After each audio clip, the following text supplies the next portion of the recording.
Okay students, once again welcome back to the Akash online classes by Ranji sir. So students, as we know that we are studying friction chapter. हम लोग friction chapter देख रहे हैं and I think I have already uploaded 3 videos of this chapter. इस chapter का हम लोग 3 videos upload कर चुके हैं और this is going to the last video of this chapter. ये इस चैप्टर का लास्ट वीडियो है.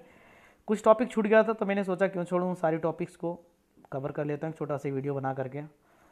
तो आज हम लोग को इस चैप्टर को कंप्लीट कर लेंगे. उसके बाद we will start again a new chapter. हम लोग नया chapter, I think sound is the next chapter. Will see it later on कि हम लोग क्या चैप्टर स्टार्ट करेंगे. तो सबसे पहले जो बच्चे इस चैनल को सब्सक्राइब नहीं किए हैं please subscribe this channel and bell icon को प्रेस करें जो बगल में है घंटी का निशान, ताकि whatever video I will make you will get the notification. और also you like the video को लाइक करें.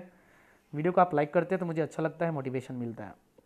ओके स्टूडेंट्स, तो हम लोग चलते हैं फ्रिक्शन चैप्टर में. हम लोगों ने बहुत सारी चीज़ें देख चुका है कि क्या फ्रिक्शन किसे कहते हैं, व्हाट काउजेज फ्रिक्शन, फ्रिक्शन किस चीज़ से काउजेज होता है, what are the types of friction, friction कितने प्रकार की होती है. तो आज हम लोग कुछ देखेंगे एप्लीकेशन ऑफ फ्रिक्शन. और फ्रिक्शन के लास्ट हम लोग कुछ इंपॉर्टेंट टॉपिक्स को देखते हैं आज कि फ्रिक्शन हमारी लाइफ में कहाँ कहाँ यूज होता है. Friction how it act as an enemy for me for us, हमारे लिए वो दुश्मन की तरह से वो किस तरह से काम करता है और हमारे लिए कितना हेल्पफुल है. Without friction how we can not run our life. So we will see all those things students. So will try to understand and will try to finish this chapter. छोटा सा वीडियो होगा तो आप कोशिश करेंगे video को अंतिम तक देखें, लास्ट तक देखें, पूरा वीडियो को देखें, आपको मजा आएगा और हम लोग पूरा इस चैप्टर को खत्म करेंगे और फिर से हम लोग एक नए चैप्टर नए वीडियो के साथ स्टार्ट करेंगे. तो चलते हैं हम लोग विदाउट टाइम वेस्ट किए हुए स्टार्ट करते हैं. तो सबसे पहले मैंने आप लोग को बताया था कि काइनेटिक फ्रिक्शन जो होता है दो तरह का होता है. एक होता है स्लाइडिंग फ्रिक्शन, एक होता है रोलिंग फ्रिक्शन. हाँ, एक बच्चा मुझे कमेंट सेक्शन में पूछा था कि what is the difference between dynamic friction and kinetic friction. Actually both are the same. Dynamic friction is referred as kinetic friction, kinetic friction is referred as dynamic friction. दोनों same है, या तो आप kinetic friction बोलिए या तो dynamic friction बोलिए. हाँ, तो मैंने बताया था कि दो तरह का होता है. एक होता है स्लाइडिंग फ्रिक्शन, एक होता है rolling friction. And rolling friction is very very less. Rolling friction जो होता है बहुत ही लेस होता है. आप देख सकते हैं कि यहाँ पे एक ब्लॉक है, यहाँ पे नीचे क्या है, ये स्लाइड, इसको क्या करवा रहा है, स्लाइड करा रहा है. देख रहे हैं इसमें इस आदमी कितना टेढ़ा हुआ है, कितना ज्यादा ताकत इसको लगाना पड़ रहा है इसको आगे मूव कराने के लिए. आप देख सकते हैं कितना झुका हुआ है. लेकिन यहाँ पे देख लीजिए, इस चीज को आप गौर से देखेंगे, लेकिन इसी ब्लॉक के नीचे you can observe it here, यहाँ पे देखते हैं बॉल के नीचे, यहाँ पे इस ब्लॉक के नीचे एक बॉल बियरिंग लगा हुआ है, बॉल लगा. उसके बाद देखो ये आदमी जो है कितना सीधा होकर आसानी से इसको आसानी से आगे पुश करके आगे लेके जा रहे हैं. क्यों? क्योंकि इस केस में इस टाइम रोलिंग फ्रिक्शन जो फ्रिक्शनल फोर्स होता है बहुत ही कम होता है, बहुत ही लेस होता है. क्या होता है इसमें? बहुत ही लेस फ्रिक्शन फोर्स होता है. लेकिन यहाँ पे बहुत ही ज्यादा फ्रिक्शनल फोर्स होता है. Therefore sliding friction is much higher than rolling friction. Sliding friction is much higher than rolling friction. Actually सबसे कम जो होता है वो रोलिंग फ्रिक्शन होता है. सबसे कम कौन सा होता है? रोलिंग फ्रिक्शन होता है. चलते हैं हम लोग आगे. फ्रिक्शन, ये आपका यहाँ पे स्पेलिंग गलत है थोड़ा, ये आपको एनेमी कर दीजिए. ये क्या कर दीजिए, इसको एनेमी.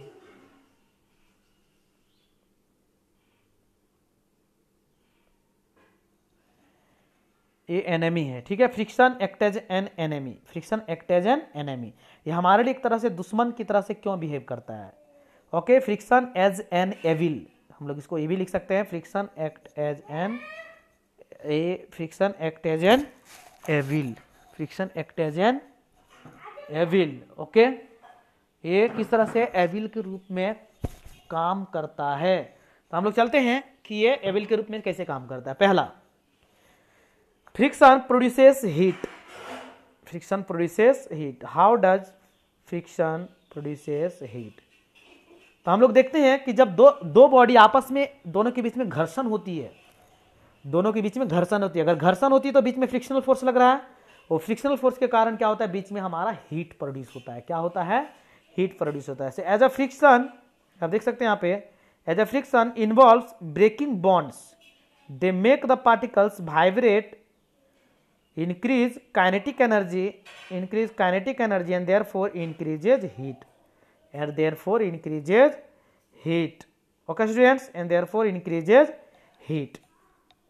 मतलब आप देख सकते हैं यहाँ पे इसका आप लोग नोट्स बनाते जाएंगे वीडियो को पॉज करके, कि जैसे जब हम कोई दो सरफेस को रब करते हैं, रगड़ते हैं, तो फ्रिक्शन फोर्स होने के कारण जो बॉन्ड, यहाँ पे बॉन्ड है, ये बॉन्ड, इसको आप क्या लिखेंगे, ये दिस इज बॉन्ड, ये 1 second, this is bond, bond they make the particles breaking the bonds. तो उन दोनों के बीच में जो बॉन्ड होता है उसका ब्रेक करता है, जिसके कारण जो पार्टिकल्स होता है वो वाइब्रेट करता है। जब हम लोग क्या करते हैं तो पार्टिकल जो होता है क्या करता है, वाइब्रेट करता है, दैट पार्टिकल्स गेट वाइब्रेट, वो वाइब्रेट करता है। जब वाइब्रेट करता है मतलब क्या हुआ कि पार्टिकल जो है उसके अंदर का जो पार्टिकल्स है उसका काइनेटिक एनर्जी बढ़ गया, और अगर काइनेटिक एनर्जी बढ़ गया तो वहां से क्या रिलीज करता है, हीट रिलीज करता है, और अगर हीट रिलीज करता है तो उसमें आग पकड़ने की भी शंका होती है, दैट कैन कैच फायर। आप लोग देखते हैं कभी कभी मशीनरी पार्ट्स में, कुछ इंजन वगैरह में आग लग जाती है अचानक।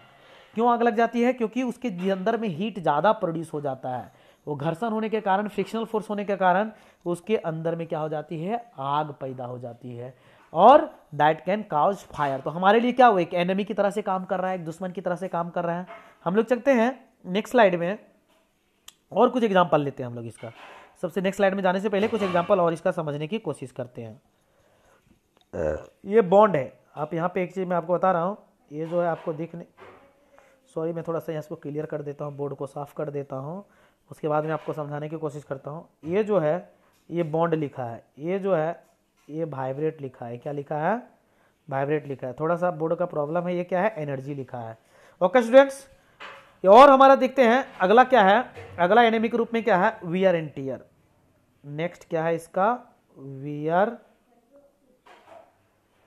And tear, wear and tier. Wear and tier का मतलब हुआ कि जैसे हम लोग देखते हैं कि हम लोग कपड़े खरीदते हैं, कपड़े खरीदते हैं, लेकिन कुछ दिनों जब हम लोग कपड़े खरीदते हैं तो वो नया होता है, that time it's new, that time it's new, but after some days it becomes old and it starts tearing by on, ये खुद ब खुद फटने लगता है। ऐसा क्यों होता है, it's because of frictional force, it is because of fluid friction। fluid friction मतलब gaseous friction। तो क्या होता है कि एयर जो होता है हमारे शरीर से, हमारे कपड़े से बार बार टकरा करके आगे की तरफ निकलता है, तो वो जो घर्षण होती है एयर के और उस कपड़े के बीच में, जो फ्रिक्शन लगती है, इसके कारण क्या होता है, कपड़े की परत जो होती है पतली होती जाती है। या तो फिर हम लोग कुर्सी में बैठते हैं, हम लोग टेबल में बैठते हैं, या तो हम लोग बेड में सोते हैं, तो जो सरफेस के साथ जो घर्षण होती है उनके बीच फ्रिक्शनल फोर्स काम करती है, जिसके कारण क्या होता है कि हमारे कपड़े पुराने होते जाते हैं, और that becomes at last it gets teared, ये फट जाता है। So that is known as wear and tear, उसको हम लोग क्या बोलते हैं, वियर एंड टियर बोलते हैं। दूसरी चीज हम लोग देखते हैं कि गाड़ी का चक्का जो होता है, जब हम लोग खरीदते हैं, जब गाड़ी का चक्का न्यू होता है, so that it has very big grips, but after some days it gets slippy, it gets smooth. क्या होता है, कुछ दिन के बाद स्मूथ हो जाता है और चक्का खराब हो जाती है, हमें चक्का चेंज करना पड़ता है। तो किसके कारण होती है, फ्रिक्शनल फोर्स के कारण होती है। किसके कारण होती है, फ्रिक्शनल फोर्स के कारण होती है। तो फ्रिक्शनल फोर्स लगता है, जिसके कारण जो ग्रिप होता है वो घिसता जाता है और फाइनली वो खत्म हो जाती है। So we can say that friction act as an evil also. फ्रिक्शन जो होता है एक एविल की तरह से, एक एनिमी की तरह से भी हम लोग के साथ एक्ट करता है। ओके स्टूडेंट्स, तो आई होप आपको चीजें क्लियर हो गया होगा कि how friction act as an enemy for us. Okay, next हम लोग चलते हैं नेक्स्ट स्लाइड में, एप्लीकेशन ऑफ फ्रिक्शन। नेक्स्ट हम लोग क्या देखेंगे, एप्लीकेशन ऑफ फ्रिक्शन, हम लोग देखेंगे application of friction. So there are so many applications, writing, there are so many frictions, writing, walking, running, tyres on car, nail stays in the wall due to friction, usages of match stick. देख सकते हैं there are so many applications.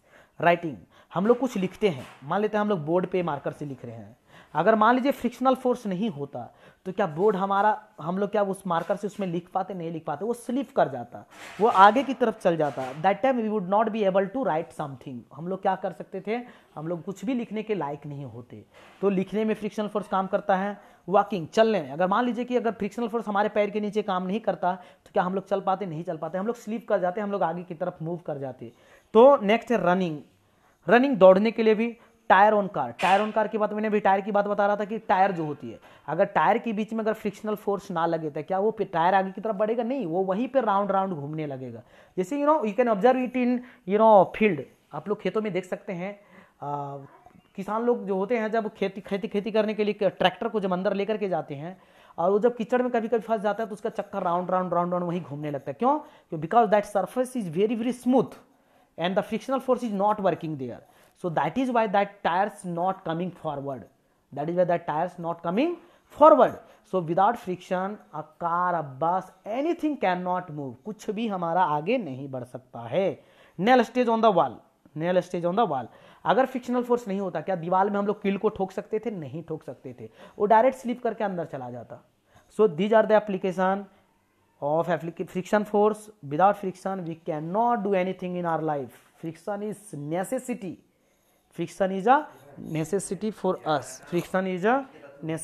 for us. Okay, without friction we cannot do anything in our life. Okay, next हम लोग चलते हैं reinvent the wheel. Wheel का invention कहाँ से हुआ?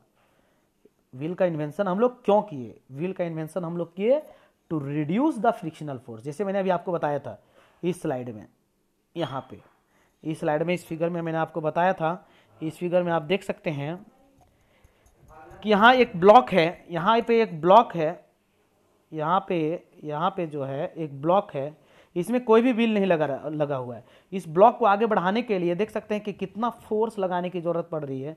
But when wheel is fix there you can see this block is moving very very smoothly in very simple manner.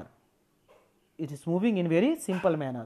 You can observe it in your home also, in your locality also, ki when you are trying to something move from one place to another place, you if you will place any wheel in that object, the lower portion of that object, at that time that object can be moved very in a simple manner. So वहीं से हमारा wheel का invention हुआ, वहीं से हुआ। Okay, हमारा wheel का इन्वेंशन वहीं से हुआ to reduce the frictional force. So rolling and using treads to change the friction means to reduce the friction. So using ball bearing reduces friction as roll friction is less than other types of friction. Rolling friction जो होता है सभी तरह के friction से कम होता है। Rolling friction is less then other types of friction, मतलब जो रोलिंग फ्रिक्शन जो होता है वो अदर टाइप्स ऑफ किसी भी फ्रिक्शन से कम होता है। मतलब सबसे कम वैल्यू किसका होता है? तो रोलिंग फ्रिक्शन का होता है। आप देख सकते हैं अभी मैंने एप्लीकेशन की बात कर रहा था इस डायग्राम में कि सूज जो है यहाँ पे अगर ये फ्रिक्शन नहीं होता तो क्या हो जाता है? ये सूज आगे की तरफ स्लिप कर जाता है। सूज क्या कर जाता है? आगे की तरफ स्लिप कर जाता। हम लोग we would not be able to walk, हम लोग चलने के लायक नहीं होते, हम लोग चल नहीं पाते। ओके गाइज, नेक्स्ट है treads on tyres help expunge water and give better grip by increasing friction. अब यहाँ पे टायर में जो ग्रिप होता है, टायर में ग्रिप का क्या काम है? टायर में ग्रिप का काम है फ्रिक्शनल फोर्स को बढ़ाना। व्हील का क्या काम था? व्हील का काम था to reduce the frictional force, लेकिन the grip which is present on the tyre that is mainly used to increase the friction. अगर ग्रिप नहीं होगा, अगर टायर में ग्रिप नहीं होगा, जैसे मैंने अभी बात कर रहा था कि अगर टायर में ग्रिप नहीं होगा तो चक्का क्या हो जाएगा? स्लिप हो जाएगा और वो आगे की तरफ नहीं बढ़ेगा। तो ग्रिप बहुत जरूरी है। आप देखते होंगे कि टायर का ग्रिप जब कम हो जाता है तो फिर से टायर चेंज किया जाता है और नए ग्रिप के साथ लिया जाता है। Okay students, so it was all about reinvention of wheels और टायर्स। नेक्स्ट है रोलिंग फ्रिक्शन के बारे में मैंने आपको बता चुका है कि rolling provides less friction as compare to the slidings के कंपेयर में रोलिंग फ्रिक्शन बहुत ही कम फ्रिक्शनल फोर्स प्रोवाइड करता है। Rolling friction is less than sliding friction. Machines uses ball bearing to reduce friction of the moving parts. अब देख सकते हैं कि मशीन में जो होते हैं व्हील लगे होते हैं, मशीन में क्या होते हैं? व्हील लगे होते हैं। किसके कारण? किस लिए? बॉल बियरिंग लगा होता है। आप लोग देखते होंगे, एक चीज़ आपको मैं बताता हूँ, आप लोग साइकिल चलाते हैं तो साइकिल के चक्के के बीच में जहाँ पे स्पॉक फिट होता है, जहाँ पे वो हैंडल के साथ जो कनेक्टेड होता है चक्का के बीच, वहाँ पे देखते हैं बॉल बियरिंग होता है। उसमें छोटे छोटे बॉल लगे होते हैं। किसके कारण? Why it is used to reduce the frictional force. Okay students, so in machinery parts ball bearings are used to reduce the frictional force for the moving parts. So चक्का क्या है? मूविंग पार्ट्स है, उसमें frictional force को decrease करने के लिए वहाँ पे बॉल बियरिंग यूज किया गया है, उसके बीच में बॉल बियरिंग। मोटरसाइकिल में भी होता है और ट्रक वगैरह के चक्के में भी होता है, उसमें भी जो बीच वाला पोर्शन होता है वहाँ पे बॉल बियरिंग यूज किया जाता है। किसके लिए? To reduce the what? Frictional force. So rolling friction is the smallest frictional force. Rolling friction सबसे कम होता है और सबसे ज़्यादा कौन होता है? Limiting friction. आपसे अगर कोई पूछे तो सबसे ज़्यादा कौन होता है? Limiting friction. एक मैं आपको नेक्स्ट स्लाइड में आपको बता देता हूँ कि यहाँ से आप लोग देखेंगे सबसे ज़्यादा होता है लिमिटिंग फ्रिक्शन।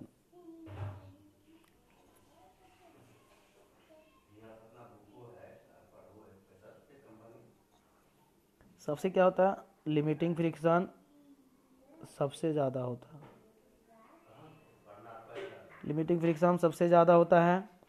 उसके बाद स्टैटिक फ्रिक्शन होता है, स्टैटिक फ्रिक्शन होता है। उसके बाद काइनेटिक फ्रिक्शन होता है। कौन सा होता है? Kinetic friction. पेन थोड़ा चल नहीं रहा है। काइनेटिक फ्रिक्शन होता है। कौन सा होता है? काइनेटिक फ्रिक्शन होता है। आप इसको नोट डाउन कर लेंगे जो जो बता रहा हूँ मैं। उसके बाद जो होता है, उसके बाद जो होता है काइनेटिक फ्रिक्शन के बाद आपका काइनेटिक ना, सॉरी, यहाँ पे आप काइनेटिक फ्रिक्शन नहीं लिखें तो वही सही रहेगा।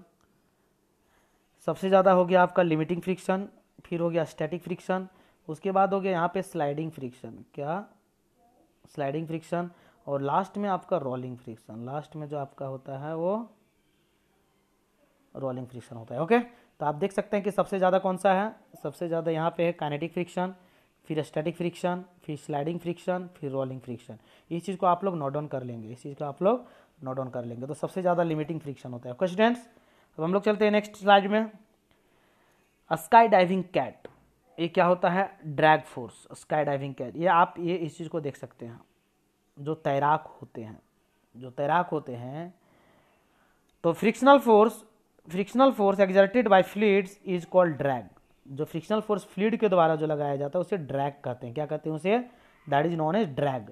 And the drag force on an object depends on the speed as well as the shape of the body and nature of the fluid. Shape of the body and nature of the fluid. देखिए, जब हम लोग तैरते हैं तो that time what we observe, हम लोग अपने दोनों हाथों को आगे करते हैं, दोनों पैर को पीछे करते हैं, दोनों हाथों को आगे जोड़ के रखते हैं। तो उससे क्या होता है कि हमारे बॉडी का जो एरिया है कम होती है। एरिया कम होती है तो हमारे बॉडी पे लिक्विड के द्वारा, फ्लूइड के द्वारा जो है वो फोर्स कम लगता है और हम आसानी से आगे बढ़ सकते हैं। तो शेप ऑफ द बॉडी पे डिपेंड करता है। और दूसरा नेचर ऑफ द फ्लूइड। जैसे अगर हम वाटर में, अगर पानी में तैर रहे हैं तो आसानी से आगे बढ़ सकते हैं, लेकिन अगर वही तेल ऑयल में अगर तैरेंगे तो बहुत ही मुसीबतें होगी। क्यों? क्योंकि वहाँ पे हमें आसानी से आगे नहीं बढ़ सकते हैं। तो ये ड्रैग किस किस पे डिपेंड करता है? Drag depends on two factor, shapes of the body and nature of the fluid. Okay students, so it was the last topic of this chapter. So finally this chapter is finished now.